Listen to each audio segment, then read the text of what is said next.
Muy buenos días, o buenas tardes, o buenas noches, y sed bienvenidas y bienvenidos al canal La Muerte, un asunto de vital importancia.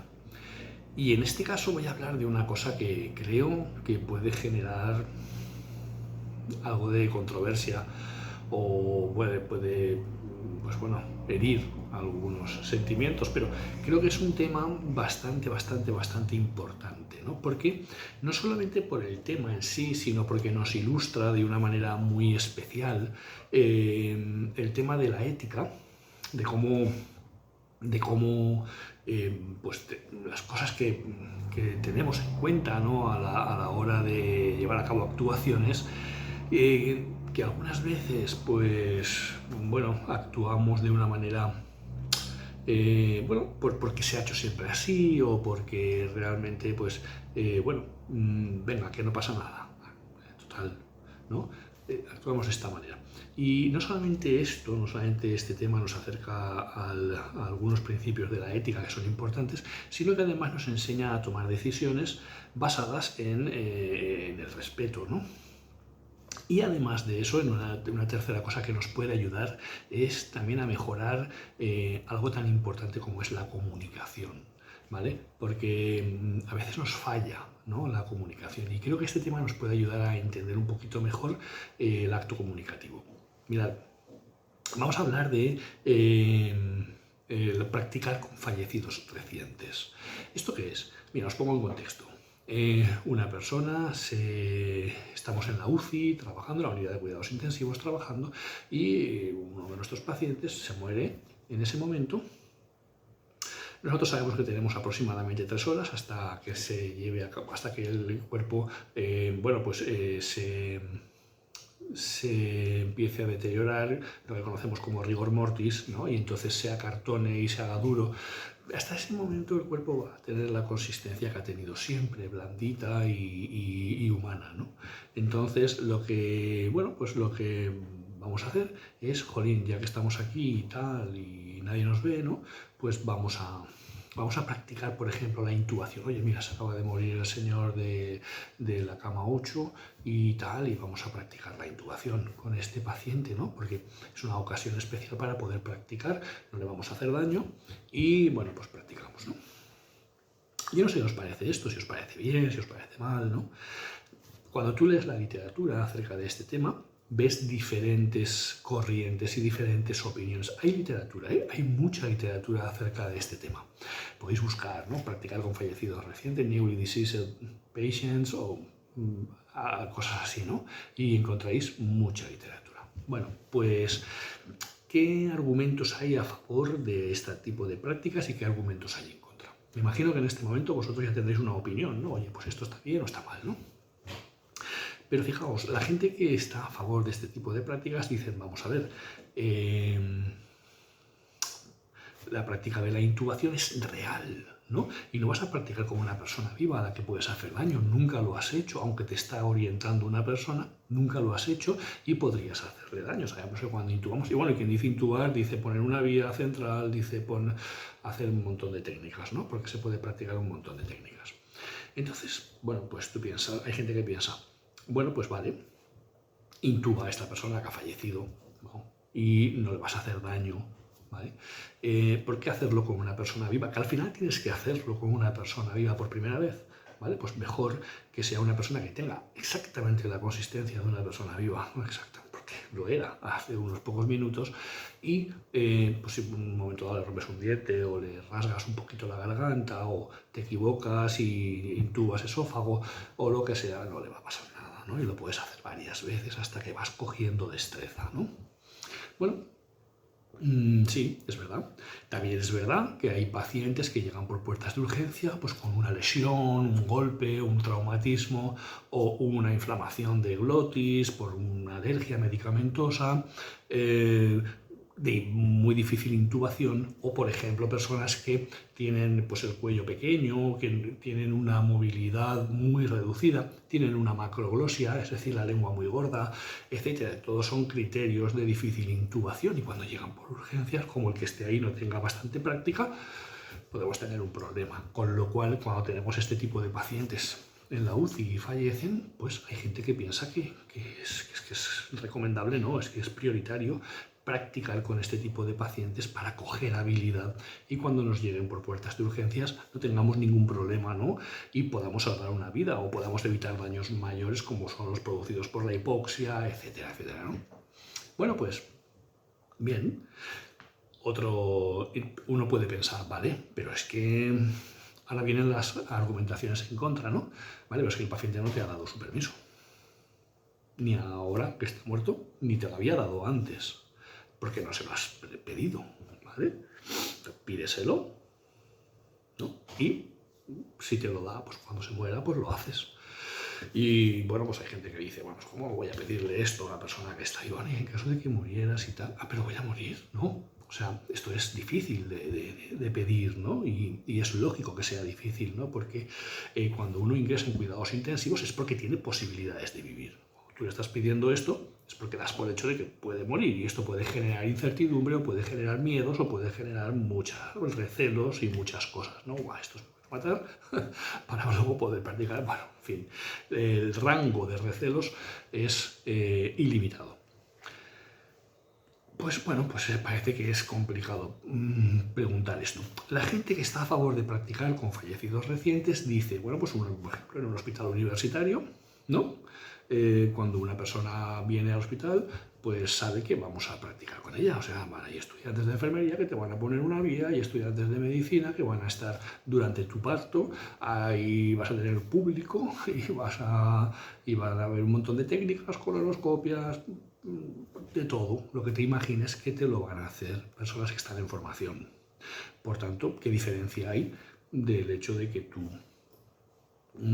estés muerto y practiquemos contigo una técnica, ¿no? Bueno, pues dan esa argumentación.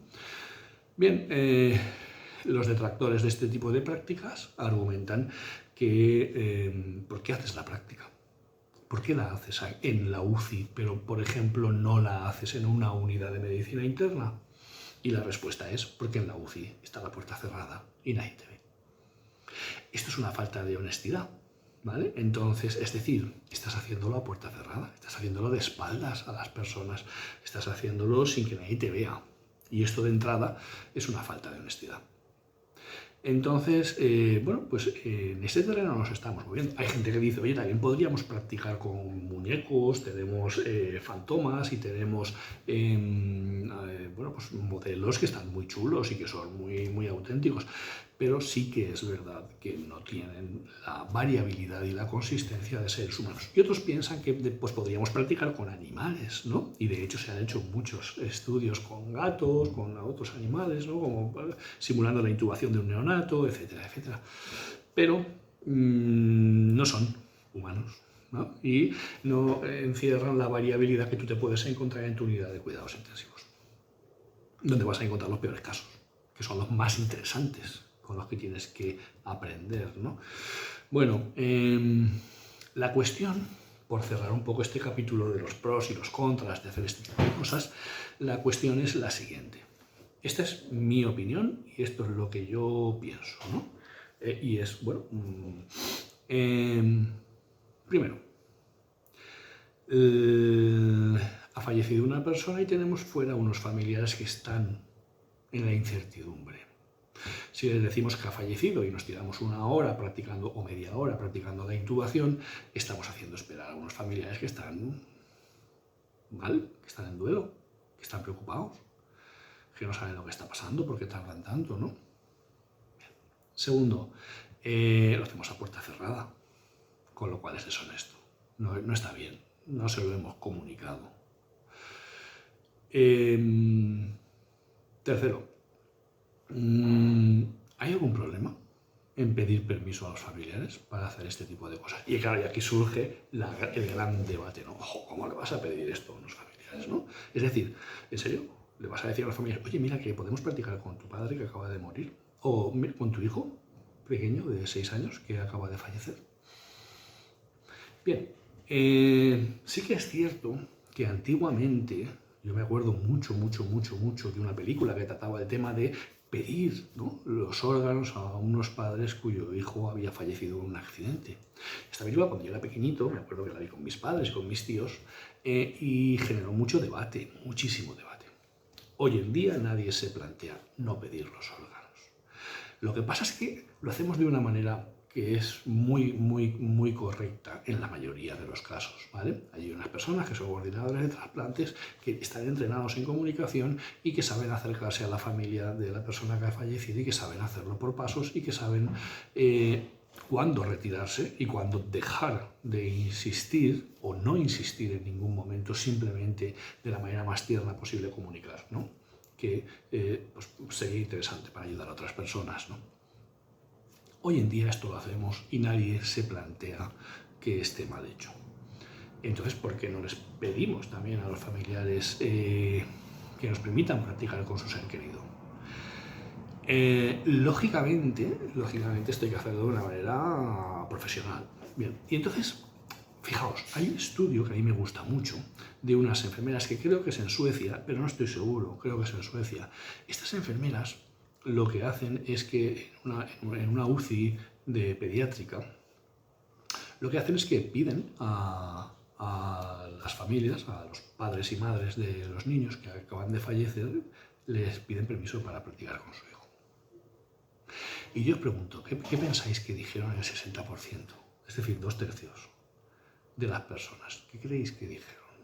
¿Que sí o que no? Es tu hijo, ¿eh? Es complicado. Acaba de fallecer. Pues mira, el 60 y tantos % de las personas dijeron que sí, que permitían. Claro, lógicamente, la manera en que tú lo pides es importante. Mira, sabemos que tenemos 3 horas hasta que el rigor mortis hace ya que la consistencia de la persona que acaba de fallecer ya no sea idónea para practicar con ella. 3 horas es mucho tiempo, ¿vale? No necesitamos mucho tiempo para practicar, para adquirir destreza en esa técnica. Entonces, claro, lógicamente lo primero que tienes que hacer es bueno, pues el facultativo informa del fallecimiento del ser querido y por supuesto la familia entra, se despide, está con él, le abraza, le quiere, le besa, hace todo lo que tenga que hacer, ¿no? Y entonces en un momento dado, lógicamente es cuando la enfermera o el médico o quien sea, ¿no?, le solicita permiso pues, para la práctica. Pero claro, la manera en que se solicita esto tiene que ser una manera que no sea violenta, que no sea traumática, que no genere un segundo trauma, como ya hablábamos en alguna ocasión, ¿no? Y entonces ellas lo que hacían era lo siguiente, se acercaban a la familia a la que ya conocían, porque habían tratado a su hijo y habían hablado con la familia, y esto es importante. Tenemos que tener ese ambiente, esa cultura de cooperación con la familia, ¿no? Entonces, y le decían, bueno, pues lógicamente el pésame, todo, ¿no?, y el acompañamiento, y en un momento dado le dicen, mira, os quiero preguntar una cosa, ¿vale? Que sé que es duro, que sé que es muy duro lo que os voy a comentar, ¿no? Pero vosotros pensáis que Lucía, o que Pablo, o que Juan, o que Luisa, ¿no?, vuestro hijo, nos habría permitido practicar con él. Vamos a ver, lo digo porque Juan o Lucía tenían unas características que le hacían especial. Sabéis que nos costó un poquito intubarlo, ¿no? Porque aquí ha habido una comunicación honesta, ¿no?, desde el principio. Nos costó un poquito intubarlo por las características especiales que tenía. A lo mejor tenía un síndrome de Down y ya sabéis que es más difícil de intubar, o a lo mejor tenía una lesión, ¿no? Que fue complicado, pero bueno, al final lo pudimos hacer. ¿Vosotros pensáis que a Juan o a Lucía pues le importaría hacernos ese regalo, ¿no?, de permitirnos intubarlo 1 o 2 veces con el máximo respeto, con el máximo cariño, como sabéis que siempre le hemos tratado? Y bueno, y que nos ayude a entender un poquito más cómo se realiza la técnica, siempre desde el cuidado de Lucía o de Juan, siempre desde el respeto y siempre desde el cariño. ¿Pensáis que él nos lo permitiría? Y entonces a lo mejor te dicen que sí y a lo mejor te dicen que no. Si te dicen que sí, lo agradeces con todo tu corazón porque te está ayudando, ¿no? Es su último regalo y te está dando la oportunidad de crecer como profesional y de ayudar a otros. Y así se lo transmites a la familia. Y en segundo lugar, pues lógicamente lo vas a hacer, como has dicho, con todo el cariño, con todo el respeto y las veces que sean necesarias solamente. Y solamente la persona que de verdad necesite aprender esta técnica. Yo he visto enfermeras intubando a recién fallecidos y no hace falta. Yo como enfermero nunca he tenido la necesidad de intubar a nadie. Algunos compañeros míos sí que han tenido que intubar en alguna ocasión, pero es algo anecdótico.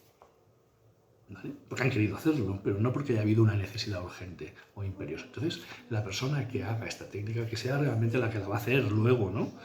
Y bueno, y luego, pues por supuesto, agradecer muchísimo a la familia esto. No sé qué pensáis acerca de este tema, pero sí que me gustaría que me dejáis algún comentario acerca de lo que os parece esto. Entonces, nada, lo dejamos ahí para la reflexión y creo que es un tema importante que además nos va a enseñar mucho a comunicarnos, porque de verdad que nos falta comunicación con los pacientes, nos falta comunicación con las familias y nos falta comunicación en general. Entonces, estos son oportunidades de comunicación. Y cuando la persona nos dice que no quiere, que ¿de qué voy yo? ¿Tú de qué vas pidiéndome esto? Entonces yo también estoy trabajando, porque estoy trabajando a aceptar una negación y seguir acompañando hasta el final. A pesar de que uno de mis objetivos no se ha visto cumplido, pero esto no va en ningún momento a deteriorar mi relación. Y aquí es cuando estamos creando una cultura de cuidado. Es decir, de cuidado en cualquier circunstancia, ¿vale? No solamente en las circunstancias que son favorables para mí, sino en cualquier circunstancia. Y esto es muy importante. Venga, pues nada, un abrazo.